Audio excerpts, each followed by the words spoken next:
In many ways, it looks like the economy might be entering a Goldilocks scenario. Instead of crashing into a mountain of debt, we may be having a soft landing helped by artificial intelligence. Artificial intelligence is real. Hang on.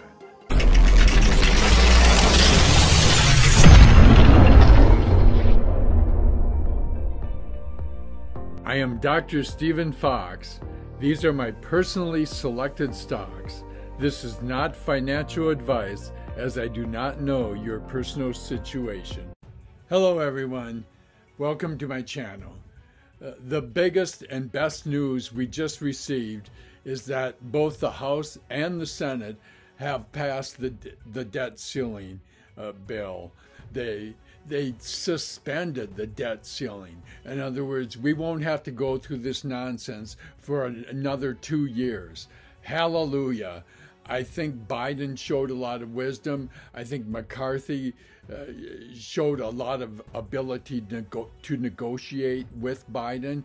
And this truly bipartisan effort it could be a change for United States politics. We've been so divided. At least we can get together on a debt ceiling bill so that we don't cut our own throats. Another major piece of good news, which came out on Friday, was that the number of jobs increased by 339,000, which was about 75% more than what they were expecting. Meanwhile, the unemployment rate went up from 3.4% to 3.7%. How is this possible? Well, the number of jobs is furnished by businesses. They just ask businesses, how many jobs do you have at your business? And that gives them the total number of jobs. The unemployment rate is a household survey. They call people and ask them, do you have a job? Okay, and whether you have one job or 3 jobs, you count as one person with a job.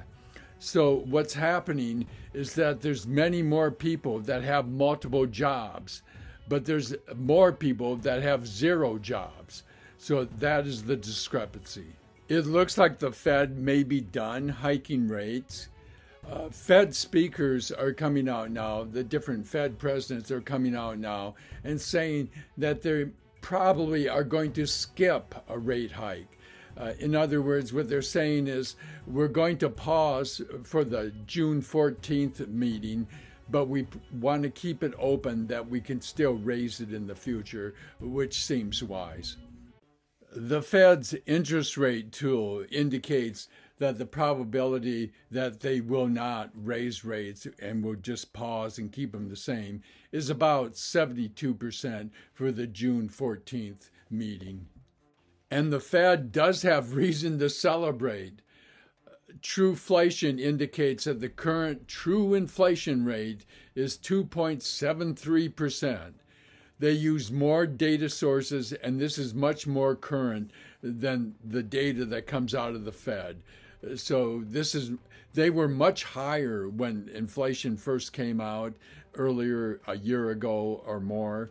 And I think they truly do show the state of inflation, and the Fed is getting close to its target. And I think with the bank troubles having occurred, that tends to raise rates another 1/4 to 1/2 point. So I think they are thinking they may be done, but are leaving the option open to raise in case inflation does rear its ugly head again. And this is not 2008. The Fed and the government learned things from 2008. That's why they created the Bank Term Funding Program and the discount window, which basically are just constantly bailing banks out. You haven't heard of more banks crashing recently because of those programs. They are working. So they handled that very well. And that's another thing where it worked out better than even they imagined. We are in a bull market. Part of the proof of this is the VIX. The VIX is a measure of volatility of the S&P 500, so it makes a good general measure of volatility for the entire market. And when the VIX is above 25, you are in a bear market. When it's below 20, you are in a bull market. When it's between 20 and 25, you're in an indeterminate area, and it depends on which direction the number is moving towards. If it's moving towards 25, it's a bear. If it's moving towards 20, it's probably a bull. But you get below 20, you're in a bull market for sure. Looking at the chart, the days of shorting this market in general by using inverse funds, which I did a lot in 2022 and made a lot of money, those days are over.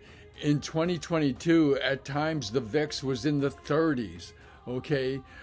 Right now, the VIX is below 15. It's 14.6. This is a bull market. I recently bought some Insight Enterprises, whose symbol is NSIT. They're a global provider of information technology, and they consult to different business organizations and governments to help them set up their information technology system. Looking at the chart, you can see it recently went above its 50-day average, and its relative strength is 67, which is good. It has an earnings growth rate of 20, which is good, and its price to earnings is about 14. It's a forward price to earnings. Its price right now is about 136, and its value is thought to be about $183. So I think we're getting this major technology stock at a good price. And I think I found a really good buy with Ball Fuse Incorporated, which makes electronic components. Looking at the chart, you can see that it's well above its 50-day moving average, and they've had a recent breakout. And its relative strength is 77, which is good.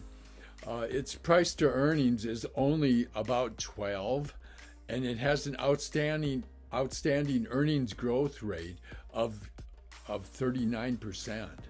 So this is really a solid stock.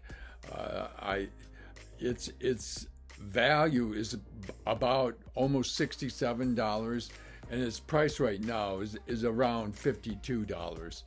So this is an undervalued stock with tremendous growth, and I think it's a safe bet. And I recently bought some Tesla for around $200, because my thought is this might be the last time you see Tesla around $200. Looking at the chart, you can see that it broke above its 50-day moving average. It looks like it's trying to make a breakout because it's at the very top of the Bollinger Band. The orange area around the moving average is the Bollinger Band, and the price should fall within that Bollinger Band within 95% probability. And this looks like a breakout to me. I thought it was probably going to try to make 225 and maybe go way beyond that.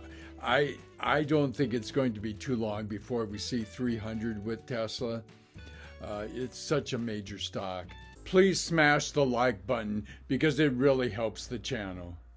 I think with the gigafactories that Elon Musk uses, I don't think anybody can compete with that. Who else is building gigafactories? You know, he's got a unique manufacturing process that lowers the cost of electric cars immensely, and they've been lowering the prices, and they will keep lowering the prices.